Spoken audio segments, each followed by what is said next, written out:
His black eye only enhanced the band's emerging image as a gang of rakish scoundrels from Liverpool, an incidental perk, really. Studio photos of the Beatles taken in early September 1962 show the four young men in collared shirts, ties, and slacks, their hair not yet the unruly mop it would become 2 years later. George Harrison punctured that clean-cut look with a large bruise beneath his left eye, sustained while defending the group's new drummer from hostile local critics. Ringo Starr had famously taken Pete Best's place, and that change had not sat well with many in the city. Best had been hugely popular in Liverpool, and his removal was perceived by his supporters as a slight against the rock and roll fandom that had rallied around him. When Mersey Beat published the Beatles' response to Best's exit, the paper reported that the band said Best had left by mutual agreement, that there had been no quarrels or difficulties, and that the decision had been entirely amicable. Best, however, disputed that account, insisting he had been dismissed before he had any opportunity to present his side or establish his standing in the group. His followers accused the Beatles of acting out of jealousy.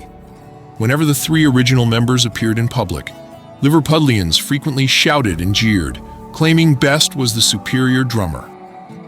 Days before the Beatles returned to EMI Studios for their first session with the final lineup, Harrison had been involved in a confrontation with someone upset about Starr's inclusion.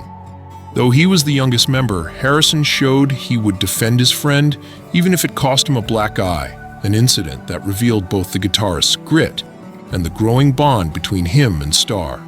That September recording, in which Harrison arrived with a conspicuous shiner, wasn't the group's first time at EMI.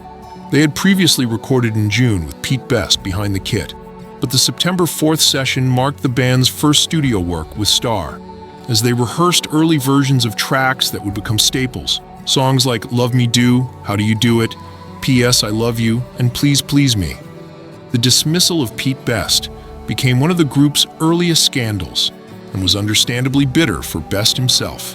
He later maintained that he did not consider Ringo a better drummer than he was, and recalled feeling devastated after being let go, saying the episode left him with a desire to escape his misery.